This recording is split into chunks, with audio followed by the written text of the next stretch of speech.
Dinda Amelia pada ininya sama bonus tadi. Oke. Muhammad Arman sama. Maulidina Meka Umi Melani Nafisa Nika Aizira Muhammad Wahyu Abdillah Aindika Muhammad Lukin Muhammad Asraf Muhammad Fahim Muhammad Hakiki Muhammad Yasir Mutiara Syabila Karya Ilmiah empat tuh iya empat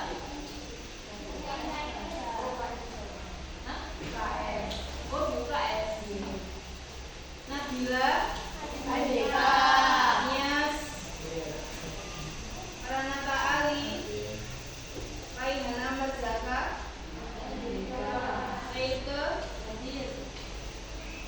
Sabrina Septi Anissa Umi Nurul Yoselin Beka Dia Adit Dia Citra Sakit. Gimana perkembangannya siapa Julian Citra? Membaik saja. Tapi gamenya internet ya? Maksudnya nyambung kan? Oh biasa ngobrol. Oh iya. Ini lawan apa? Lawan B-nya dimasuk.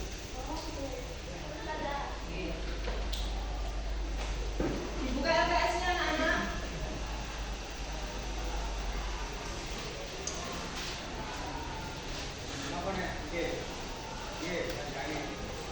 LKS-nya dibuka.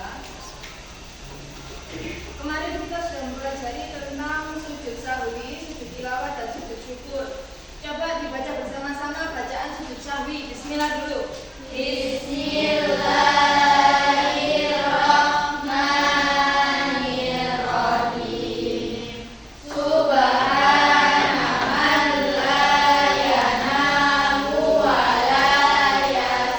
Bacaan sujud tilawah. Bismillahirrahmanirrahim. Sajada wajhiya lilladzi khalaqahu wa sawwarahu wa syaqqa sam'ahu wa basarahu bihaulihi wa quwwatihi. Sujud syukur. Bismillahirrahmanirrahim. Rabbi auzi'ni an ashkura ni'mataka allati an'amta 'alayya wa 'ala walidayya wa an a'mala shalihan tardahu wa adkhilni bi rahmatika fi ibadikas sholihin. Jadi sudah hafal semuanya ya? Sekarang kita masuk di bab 2, yakni bab puasa wajib dan sunnah. Puasa wajib dan sunnah. Ada yang tahu pengertian puasa? Artinya puasa apa artinya? Ayo, secara umum gambarannya pengertian puasa apa? Menahan atau mencegah rasa lapar dan hawa nafsu. Puasa itu dilakukan mulai dari apa sampai apa? Terbitnya fajar sampai terbenamnya matahari. Nah, selama puasa apa saja yang tidak boleh dilakukan? Makanan sudah pasti. Terus menahan hawa nafsu. Contoh hawa nafsu. Ayo.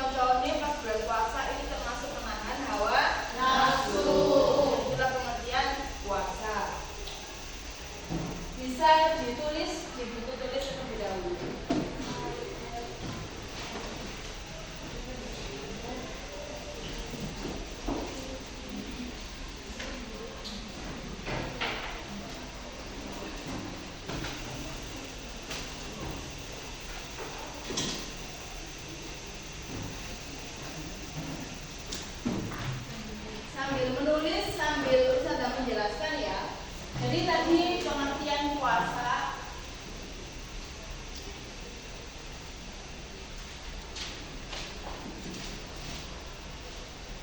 menahan atau menjaga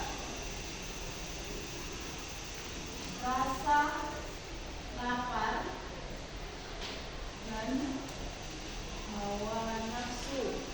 Itu pengertian dari puasa. Kemudian anak-anak, di situ ada macam-macam puasa ya.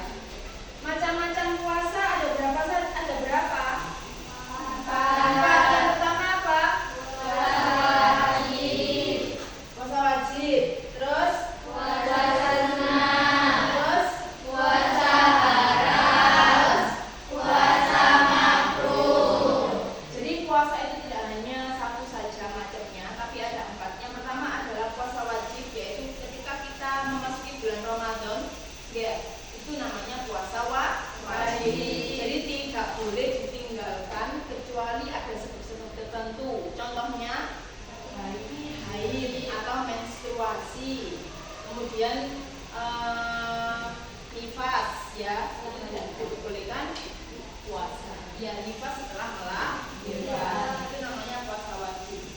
Contohnya lagi puasa wajib adalah puasa nadar. Tahu nadar anak-anak? Nadar tahu enggak? Enggak tahu. Nadar itu adalah janji, ya. Dan sekarang kamu berjanji, misalkan nanti ketika lulus SMA aku nadar ketika saya kok bisa masuk ke perguruan tinggi yang sudah aku mimpikan, misal ke UGM, ya UGM. Nanti aku nadar mau puasa 3 hari berturut-turut. Nah, itu namanya puasa nadar, puasa karena janji.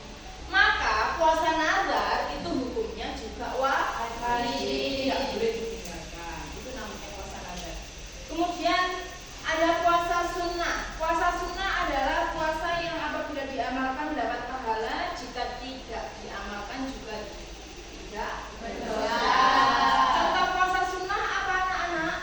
Senin Kamis. Puasa Senin Kamis. Apa lagi? Puasa Syawal. Apa lagi? Puasa Arafah. Terus Asyura. Syawal itu biasanya dilakukan ketika memasuki tanggal berapa anak? Puasa Syawal. Puasa apa ayo? Syawal. Hari raya. Hari raya kan 1 Syawal loh. Nah, itu kan biasanya orang-orang juga sunnah untuk puasa karena pahalanya sangat besar. Tapi juga kalau tidak melakukan, kalau tidak diamalkan juga tidak berdosa karena hanya puasa sunnah. Senin Kamis juga, sampai pernah nggak puasa Senin Kamis? Nah, ini kan mendekati bulan Ramadan, sampai sudah nyaur, yang dereng dan sampun ini tinggal berapa utangnya? 17. Masya Allah. Terus 10. Hah? 15.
melaksanakan sholat itu lah mesti dilalui waharamus siang, ya kan? Berarti haram untuk puasa 2 hari raya, maksudnya Idul Fitri dan Idul Adha.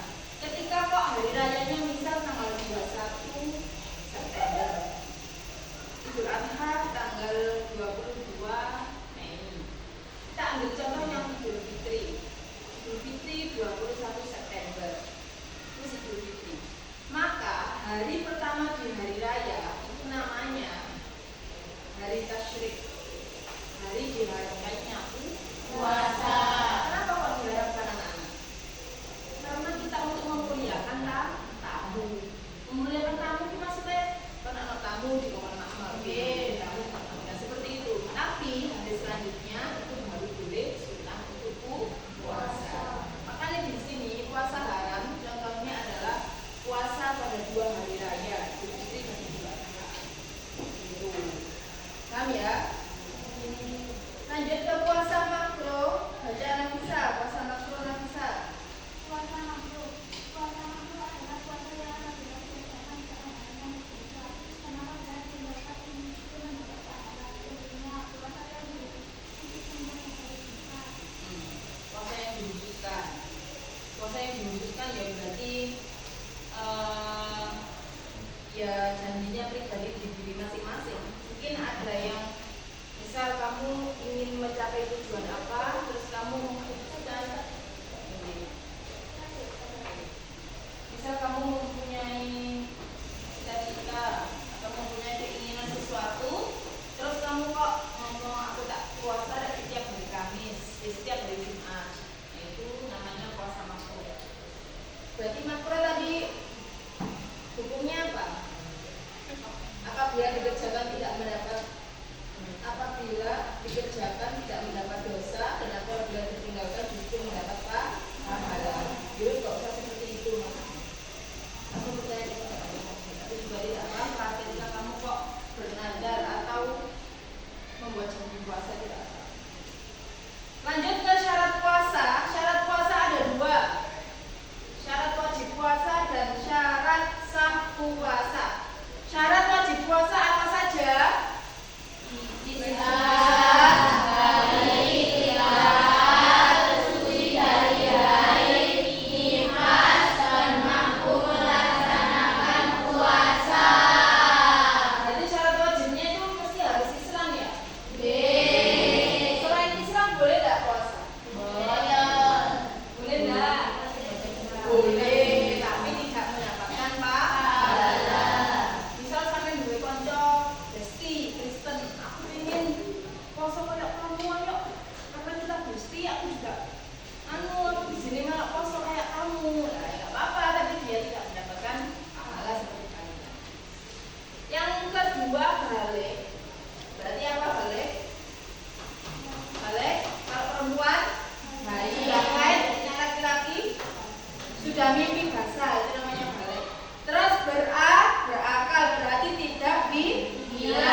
bed itu ada darah mungkin sedikit. Tapi ketika melahirkan bayi ya wes bayi dengan ketumbuhannya saja tidak ada darah. Maka orang-orang yang melahirkan normal itu biasanya nifasnya panjang. Makanya di situ ulama fikih membuat keputusan bahwasanya nifas itu paling lama adalah 40 hari. Itu ya. 50 hari itu harus keluar darah harus keluar darah, ya tidak boleh puasa, ya tidak boleh sholat. Terus syarat sah puasa, apa saja syarat sah puasa anak-anak?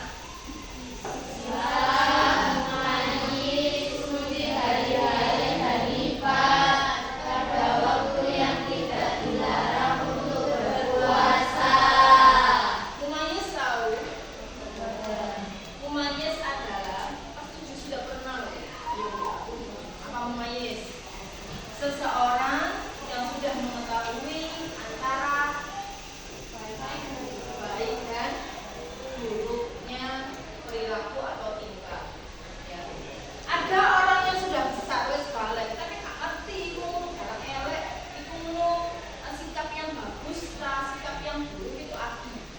Ada anak kecil belum balik tapi dia pinter. Oh, ini aku melakukan ini berarti buruk, melakukan ini ada seperti itu. Itu namanya memahami.